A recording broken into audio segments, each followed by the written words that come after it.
Bapak Ibu semuanya senang dan bahagia sekali pada kesempatan ini. Saya akan menyampaikan pernyataan diri dosen dalam unjuk kerja Tridharma Perguruan Tinggi atau PDD UKTPT pada bidang pengajaran. Perkenalkan, nama saya Wahadi Syamto, SEMM. Saya dari program studi manajemen S1 Fakultas Ekonomi dan Bisnis Universitas Pamulang. Kali ini saya akan menyampaikan materi ajar Balance Scorecard. Pada kesempatan ini, saya akan menjelaskan terkait dengan konsep pengajaran Balance Scorecard. Langsung saja, Bapak Ibu, saya akan langsung menjelaskan berkaitan dengan topik bidang pengajaran. Pokok bahasan pada video kali ini ada deskripsi mata kuliah, ada pencapaian pembelajaran mata kuliah atau CPMK, ada sistem pembelajaran, ada materi pembelajaran, ada metode pembelajaran, dan ada sistem penilaian serta cuplikan dari kegiatan pembelajaran yang real dilakukan selama kelas Balance Scorecard. Baik, langsung saja di deskripsi mata kuliah Balance Scorecard. Secara umum, mata kuliah Balance Scorecard menjelaskan bagaimana mengukur strategi bisnis dan mengelola strategi bisnis. Nah, sistem manajemen dalam Balance Scorecard juga merupakan sistem manajemen yang bertujuan untuk menerjemahkan tujuan strategis organisasi ke dalam serangkaian tujuan kinerja yang pada gilirannya nanti akan diukur, dipantau, dan diubah jika diperlukan untuk memastikan bahwa tujuan strategis organisasi terpenuhi dengan memperhatikan 4 perspektif, yaitu perspektif keuangan, pelanggan, proses internal, dan pembelajaran dan pertumbuhan. Capaian pembelajaran untuk mata kuliah atau CPMK dari Balance Scorecard yang pertama, mahasiswa mampu menjelaskan konsep dasar Balance Scorecard. Yang kedua, menjelaskan dan merancang perspektif dari Financial Balance Scorecard, menjelaskan dan merancang perspektif dari pelanggan di Balance Scorecard, merancang dan menjelaskan perspektif proses bisnis internal Balance Scorecard, kemudian menjelaskan dan merancang perspektif pembelajaran dan pertumbuhan dari Balance Scorecard. Nah, mampu memahami dan membuat strategic plan dari berbasis Balance Scorecard ini. Dan dari proses 1 sampai dengan 6, ya, dari tahapan capaian pembelajaran mata kuliah 1 sampai 6, sebenarnya output utamanya adalah setelah pembelajaran, mahasiswa dituntut untuk mampu menilai kinerja organisasi baik publik maupun swasta. Ini adalah terkait dengan capaian pembelajaran mata kuliah. Selanjutnya terkait dengan sistem pembelajaran. Untuk sistem pembelajaran Balance Scorecard, pelaksanaan kuliah dilaksanakan dengan 2 SKS. Terdiri dari 14 pertemuan. Pelaksanaan pertemuan dilakukan dengan porsi yang sudah tepat, tatap muka terjadwal baik offline ataupun online, VCon atau video conference, kemudian melaksanakan diskusi individu dan kelompok melalui e-learning atau juga grup WhatsApp yang kita sudah buat. Kemudian selanjutnya untuk pelaksanaan UTS dilaksanakan setelah pertemuan ke-7 atau pertengah-tengah pertemuan ya. Jadi pertemuan ke-7 sebelum masuk ke pertemuan ke-8. Dan pelaksanaan UAS dilaksanakan setelah pertemuan ke-14 berakhir. Nah, tetap akan ada tugas. Nanti tugasnya adalah berupa penyusunan strategic plan berbasis Balance Scorecard ini. Ini yang menjadi sistem pembelajaran. Materi pembelajaran ada 14 pertemuan. Di setiap pertemuan ada materi ajar yang disesuaikan dengan kemampuan akhir yang diharapkan dari setiap pertemuan tersebut. Yang pertama, mengetahui definisi Balance Scorecard. Maka materi ajarnya kita akan kasih materi definisi Balance Scorecard dan konsep dasar dari Balance Scorecard. Yang kedua, untuk mengetahui Balance Scorecard sebagai sebuah sistem manajemen dan mengetahui pentingnya Balance Scorecard, itu adalah kemampuan akhir yang diharapkan dari pertemuan kedua, maka ada bahan kajian atau materi yang nanti akan kita ajarkan di pertemuan kedua, ada Balance Scorecard sebagai sebuah sistem manajemen dan pentingnya Balance Scorecard bagi perusahaan. Nah, linear ya, antara materi ajar dengan kemampuan akhir yang diharapkan. Kemudian pada pertemuan ketiga, mengetahui hubungan scorecard dengan strategi perusahaan. Kemudian yang kedua, mengetahui unit perusahaan untuk sebuah Balance Scorecard dan mengetahui penempatan strategi atau kompetensi utama dari picuan kapabilitas khusus. Nah, materi ajarnya ada sistem penilaian kinerja sesuai dengan era informasi, kemudian ada Balance Scorecard itu sendiri, merumuskan dan implement Balance Scorecard sebagai kerangka strategi manajemen. Nah, di pertemuan keempat, mengetahui definisi finansial secara umum, mengetahui perspektif finansial Balance Scorecard, kemudian materi ajarnya, ya karena ini ngomonginnya adalah finansial yang harus dipahami oleh peserta di pertemuan keempat, maka yang berhubungan dengan finansial konsep atau perspektif finansial, berarti manajemen resiko finansial, tema strategik perspektif finansial, tujuan dan ukuran dari manajemen resiko itu sendiri. yang berbasis perspektif finansial. Kemudian untuk pertemuan kelima masuk ke perspektif balance scorecard yang perspektif pelanggan atau customer satisfaction. Nah, jadi nanti mahasiswa mengetahui definisi pelanggan secara umum ya, atau customer satisfaction. Nah, materinya ya berhubungan dengan segmentasi pasar dan penjualan langsung ke pasar massal. Jadi nanti di dalamnya kita akan memberikan gambaran tentang bagaimana perspektif customer satisfaction ini berproses. Kemudian pada pertemuan ke-6 mengetahui perspektif proses bisnis internal dari balance scorecard. Nah, nanti di dalamnya ada materi ajar tentang proses inovasi, proses operasi, dan layanan purna jual dari bisnis internal. Kemudian pada pertemuan ke-7, nah nanti peserta atau mahasiswa dituntut untuk mengetahui definisi pembelajaran dan pertumbuhan, nah, atau learning and growth.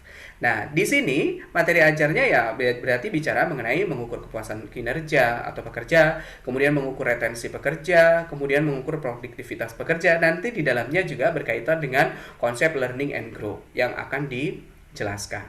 Nah, setelah pertemuan ke-7, setelah nanti mahasiswa memahami empat perspektif dan dasar dari balance scorecard, masuk ke UTS.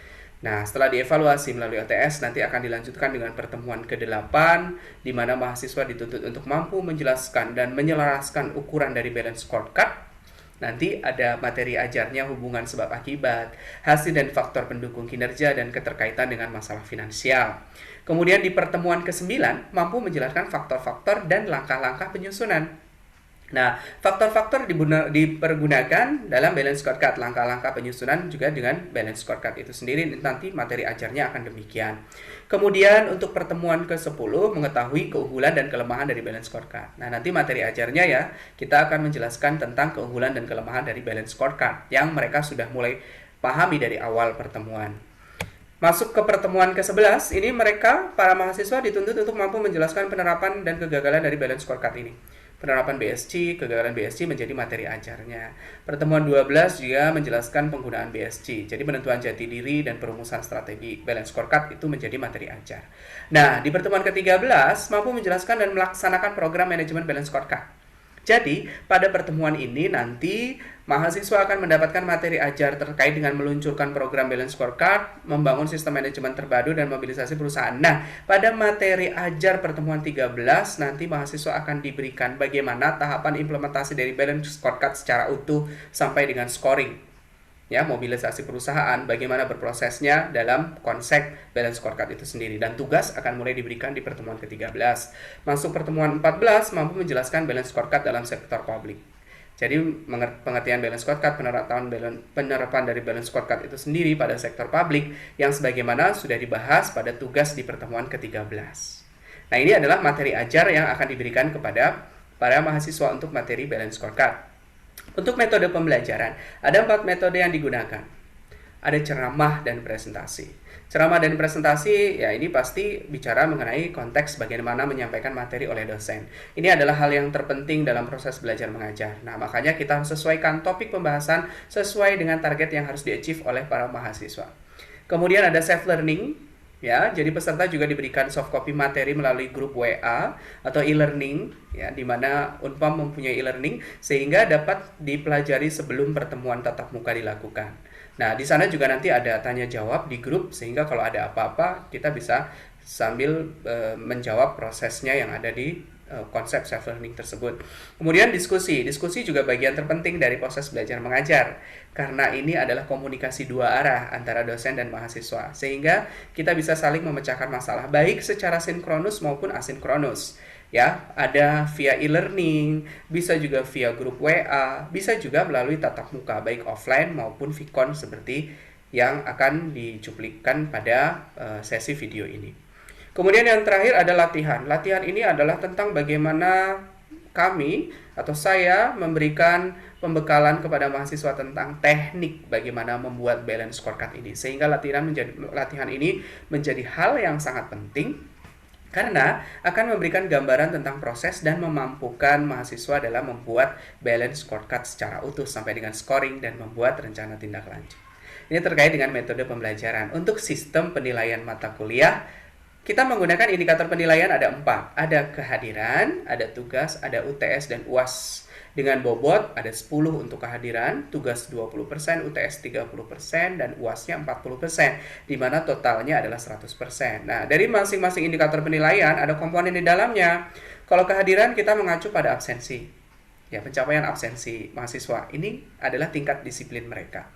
Tugas itu terkait dengan tugas individu. Di pertemuan 13 mereka harus membuat rancangan balance scorecard. Mulai dari tujuan, ada beberapa tahapan sampai dengan 10 tahapan, mereka harus menciptakan. Nah, itu tugas individu dengan angka persentase nilai nanti 23% bobotnya tugas. Kemudian 77% itu untuk yang setiap pertemuan. Jadi nanti di setiap pertemuan ada post-test yang harus mereka selesaikan atau tes-tes. Gitu ya. Dan nanti totalnya akan dikali dengan bobot utama yaitu 20%. Begitu juga dengan UTS, itu adalah pemenuhan nilai UTS dikali bobot, UAS juga pemenuhan nilai UAS dikali bobot. Nanti akan memperoleh berapa dari total tersebut dikalikan dengan bobot yang ada. Demikian untuk sistem penilaian materi kuliah. Nah, langsung saja kita akan simak cuplikan pembelajaran via daring Google Meet atau video conference real classroom yang sudah pernah saya lakukan atau pernah saya laksanakan untuk materi balance scorecard ini. Ya, pada pertemuan ke-13 ini ada tahapan-tahapan implementasi balance scorecard yang harus diperhatikan. Nah, yang pertama adalah berkaitan dengan visi dan misi, tujuan dan lain sebagainya. Oh ya, perlu saya sampaikan bahwa materi ini kan sudah saya share di grup WhatsApp teman-teman ya, di grup WhatsApp, dan kemarin juga sudah ada yang bertanya-tanya, ada yang tanya-tanya tentang visi dan misi, tentang tujuan gitu ya. Kemarin sudah saya jawab juga di WhatsApp teman-teman, kemudian teman-teman juga sudah akses materi lengkapnya di e-learning, ya di e-learningnya Unpam, jadi silahkan dicek kembali, saya juga sudah jawab beberapa pertanyaan teman-teman yang ada di grup sana. Jadi nanti silahkan dimaksimalkan kembali. Jadi untuk hari ini kita akan mulai bahas di sini di tahapan-tahapan implementasi. Nah, nanti kalau ada pertanyaan yang di grup WhatsApp mungkin yang baru masuk tadi malam belum sempat kejawab di pagi ini, nah nanti silahkan diperhatikan. Kalau nanti pertanyaannya masih perlu dipertanyakan kembali atau belum terjawab dari penjelasan saya, nanti silahkan ditanyakan kembali di kesempatan siang hari ini ya. Oke, baik teman-teman. Mulai saja ya di tahapan-tahapan implementasi balance scorecard. Yang pertama, pada saat pembuatan implementasi balance scorecard, yang harus kita perhatikan adalah berkaitan dengan visi dan misi. Visi dan misi ini adalah satu hal yang sangat penting harus ada dalam proses implementasi balance scorecard. Karena proses balance scorecard itu adalah menyadur ya atau merujuk dari visi dan misi organisasi. Visi itu adalah tujuan, misi itu adalah strategi dari bagaimana cara mereka untuk mencapai tujuan atau visi itu ya. Jadi misi adalah strategi untuk mencapai visi. Nah, kemudian proses balance scorecard dimulai dari tujuan. Jadi setelah ada visi, kemudian ada misi, nah nanti dari misi itu diambil tujuan. Gitu ya, ditetapkan tujuan. Tujuan apa yang akan dimaksimalkan atau dicapai pada tahun ini. Kalau visi misi itu kan ditetapkan oleh manajemen strategik ya atau Menstra, di mana periodenya bisa sampai dengan 5 tahun. Nah, sedangkan kalau balance scorecard bisa bersifat tahunan atau periodik. Gitu ya. Makanya kalau ngambil dari tujuan itu ngambilnya dari misi atau strategi yang sudah dirancangkan sama Menstra. Kemudian tujuannya apa sih yang akan di-achieve pada periode kali ini atau tahun ini, bisa jadi demikian. Kemudian setelah ada tujuannya, kita perhatikan berkaitan dengan penetapan peta strategi. Peta strategi yang berhubungan dengan perspektif. Kan ada 4 perspektif. Seperti yang sudah dibahas dari pertemuan 1 sampai dengan 12. Teman-teman kemarin juga sudah membahas semuanya ya. Di peta strategis itu mulai dari 4 perspektif. Ada finansial, ada customer satisfaction, ada internal process, ada learning and grow. Ya, atau pelatihan dan pengembangan. Kemudian setelah peta strategis ini nanti ditetapkan, selanjutnya adalah menentukan bobot perspektif. Nah, bobot totalnya adalah 100%. Nah, nanti di setiap peta strategi itu nanti ditetapkan bobotnya masing-masing. Gitu ya, sampai dengan memenuhi maksimal bobot yaitu 100%. Setelah ditetapkan bobot, dibikin sasaran strategi. Sasaran strateginya nanti akan bagaimana? Akan bagaimana sesuai dengan peta strategi yang sudah ditetapkan. Jadi kalau udah ada petanya, udah ada bobotnya, tinggal sasarannya. Sasarannya apa sih yang mau dicapai dari peta strategi tersebut. Nah, kemudian tahap yang keenam ini, indikator kinerja utama. Nah, indikator sasaran strategi itu tercapai, itu indikatornya gimana? Jadi kita bikin indikator. Nah, indikator itu berarti sesuatu yang terukur gitu ya. Indikator itu sesuatu yang terukur dan bisa dievaluasi nantinya. Nah, baru yang ketujuh, ini ada program kerja. Program kerja atau biasa kita sebut sebagai activity atau rencana kerja atau kinerja tahunan ya, yang berhubungan dengan bagaimana cara kita achieve indikator kinerja atau sasaran strategi itu. Jadi untuk mencapai sasaran strategi, agar indikator terpenuhi, kira-kira activity atau rencana tindakannya apa yang akan dilakukan atau strategic initiative. Ya, setelah itu tetapkan target. Target itu harus berupa angka, ya. Tetapkan target. Target itu harus berupa angka. Kenapa target harus berupa angka? Ya, karena target inilah yang nanti akan kita skor, ya, akan kita ukur, yang akan kita bandingkan dengan angka realisasi. Jadi antara target dan realisasi itu nanti akan kita bandingkan, yang nanti selanjutnya akan dikalikan dengan bobot perspektif.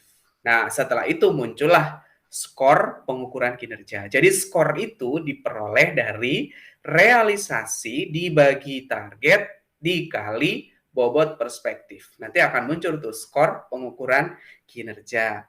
Nah, setelah skor pengukuran kinerja itu muncul, baru nanti akan dilanjutkan dengan konteks rekomendasi kebijakan organisasi. Nah, rekomendasi kebijakan organisasi nanti akan kita bahas di pertemuan ke-14. Kalau di pertemuan 13, kita sampai di scoring aja dulu, karena teman-teman nanti diminta untuk mengerjakan atau membuat tugas tahap-tahapan implementasi dari balance scorecard ini.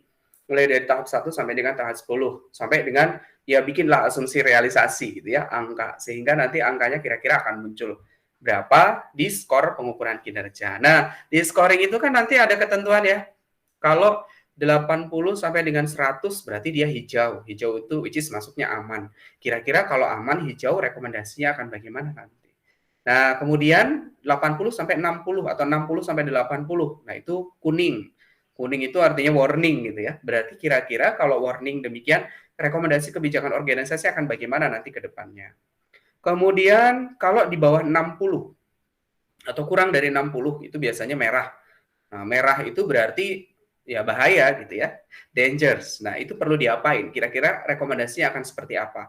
Apakah tujuannya akan diulang pada periode berikutnya atau tahun berikutnya, atau bisa jadi merubah tujuan, gitu ya. Nah, itu bisa saja terjadi dari proses rekomendasi kebijakan organisasi. Nanti kita akan bahas lebih jelasnya di pertemuan ke-14. Nah, di pertemuan ke-13, kita akan fokus saja di bagaimana kita membuat tahapan-tahapan implementasi balance scorecard. Ya, di dalam tabel implementasi balance scorecard terdapat 11 tahapan sebagaimana sudah dijelaskan di slide sebelumnya. Tahapan pertama itu ada visi misi. Nah, visi misi diambil dari manajemen strategis, bisa dilihat tuh. Apa visi dari perusahaan, misi dari perusahaan itu bagaimana. Kemudian yang tahap kedua adalah penetapan tujuan. Nanti tinggal ditetapkan tujuan berasal dari misi, bisa diambil salah satu. Kemudian masuk ke peta strategis di tahap 3. Itu penetapan dari peta strategis. Kemudian bobot perspektif di tahap 4. Kemudian ada sasaran strategis di tahap 5. Kemudian ada indikator kinerja utama di tahap 6. Tahap ke-7 ada rencana tindakan atau action plan. Kemudian penetapan target, kemudian pengukuran realisasi, dan scoring, kan gitu. Nah, kemudian tahap 11 tuh, yang di bawah ada rekomendasi kebijakan organisasi atau RKO mengacu pada total skor yang tercapai. Nah, jadi nanti di sini kan akan nampak total skor ya, kira-kira akan berapa. Nah, kebijakan apa di tahap 11 yang nanti bisa ditentukan. Oke, kita langsung saja mulai sambil latihan ya teman-teman. Jadi nanti biar teman-teman tuh kebayang kalau teman-teman akan membuat tabel implementasi balance scorecard. Nah, nanti pada saat Anda mau membuat tugas, pertama kali di tahap 1 ini yang teman-teman harus dapatkan. Jadi silakan cari satu organisasi ya. Ini organisasi bisa organisasi publik atau bisa organisasi swasta. Ya, publik sama swasta biasanya akan berbeda. Nanti akan berbeda di peta strategi atau ukuran urutan perspektifnya. Gitu. Kemudian cari visinya apa, kemudian lihat misinya apa. Nah, misi itu biasanya lebih dari satu. Kalau visi ya biasanya rata-rata satu. Ada sih yang lebih dari satu. Nah, kalau visi biarkan saja tulis seperti itu, kemudian lihat misi. Misinya biasanya dia akan lebih dari satu. Nah, setelah lebih dari satu, kita akan pilih. Kira-kira dalam penetapan tujuan, kita akan mengacu pada misi yang mana. Nah, anggap pada tabel ini, kita akan mengambil poin yang kedua. Misi yang kedua itu terkait dengan pencapaian profit excellent. Kira-kira berkaitan dengan misi tersebut, kira-kira tujuan apa ya akan kita capai? Nah, misalnya saya tulis di sini. Misalnya kita mau mencapai ini berkaitan dengan mengendalikan profit and loss gitu ya. Karena ini kan pencapaian profit excellent tuh nomor 2. Misi. Nah, biasanya agar profit itu tercapai salah satunya kita harus bisa mengendalikan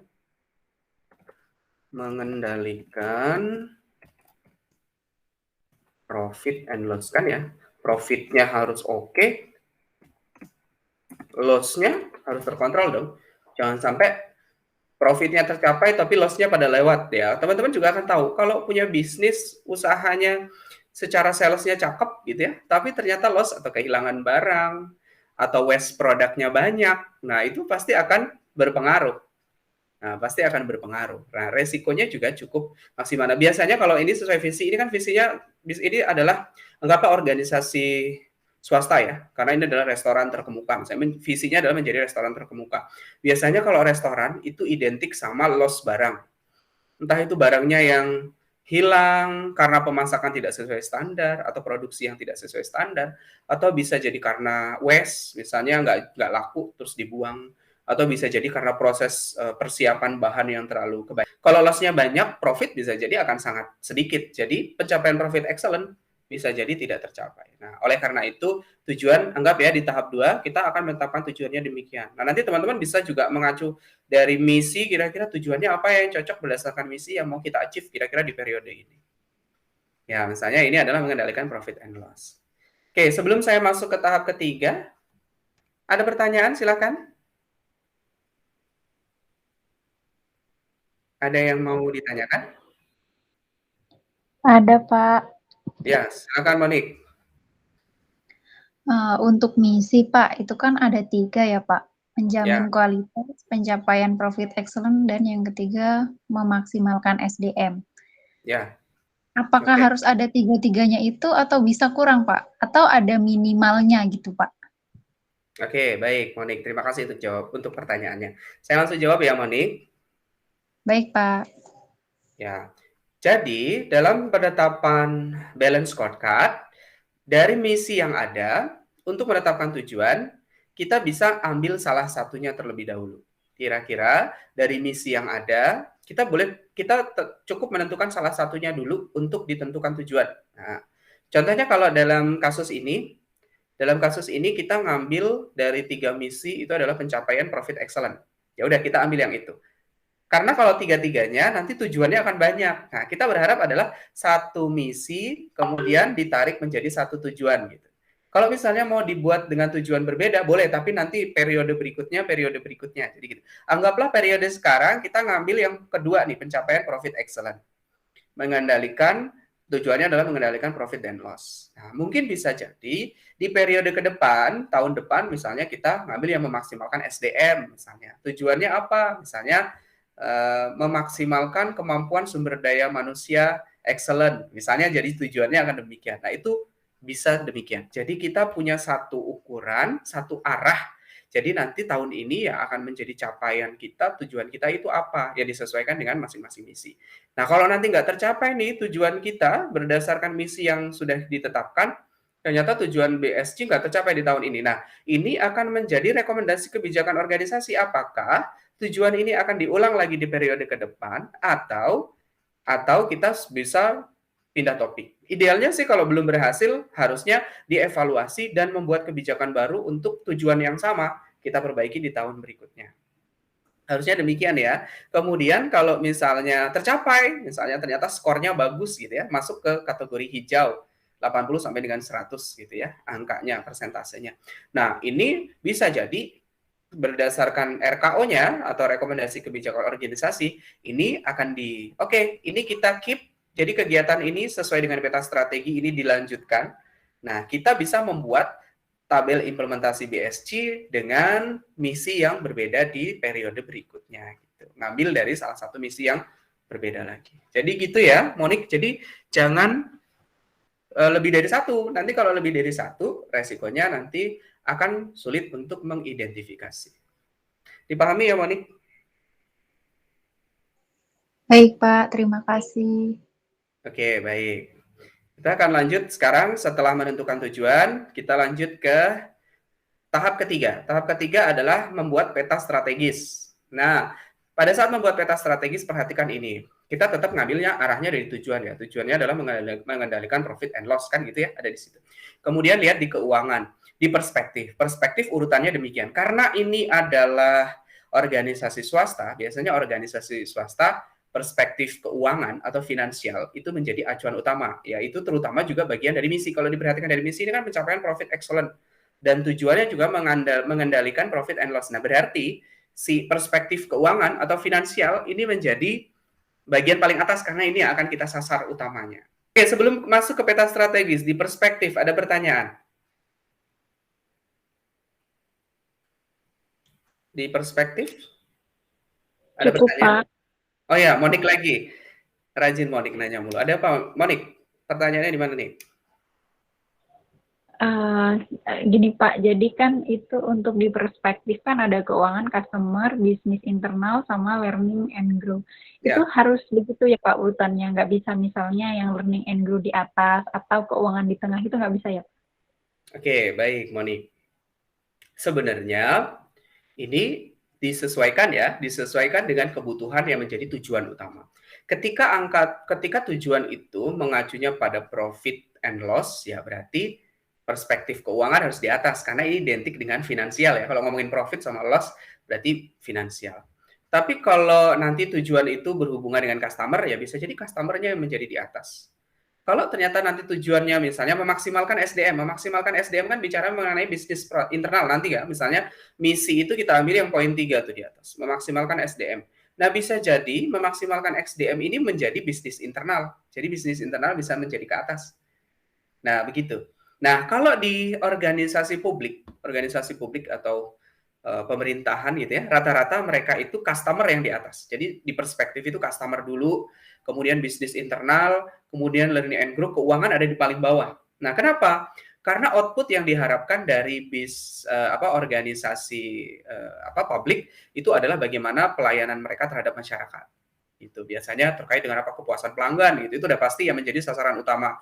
Agar kepuasan bagus, bisnis internalnya gimana, learning and grow-nya gimana, terus anggarannya gimana, terpenuhi atau tidak. Nah, biasanya gitu. Itu kalau berhubungan dengan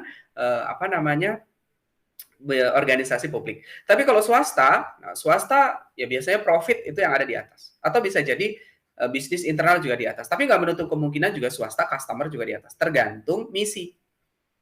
Tergantung kita mau ngambil misinya dari mana, kemudian tujuan yang ditetapkan apa.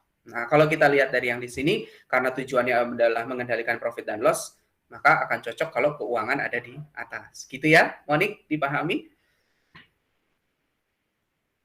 Iya Pak, berarti disesuaikan dengan tujuan ya Pak, Ya, kembali lagi ya? ya betul. Jadi nanti kalau pada saat pembuatan tugas, pada menyusun tahapan-tahapan implementasi BSC, perspektif silakan disesuaikan dengan tujuan. Nah, tujuan mengacu pada misi yang kita ambil. Oke, kita lanjut ya. Kita lanjut ke pengisiannya. Rekan-rekan mahasiswa tinggal mengukur. Realisasinya bagaimana? 82,6%. Nah, ini nanti bisa masuk ke tahap nanti di pertemuan ke-14 berkaitan dengan tahap 11 terkait dengan rekomendasi kebijakan. Karena angkanya 82,6%. Ini masih masuk standar hijau ya. Karena dia masih masuk di rate 80 sampai dengan 100. Gitu. Jadi kalau dibandingkan, nah ini yang dimaksud dengan balance scorecard. Nah, itu ya, teman-teman. Gampang banget untuk tabel implementasi. Sampai di sini. Masih ada yang mau ditanyakan atau ada yang mau diskusi? Kita masuk ke tahapan diskusi.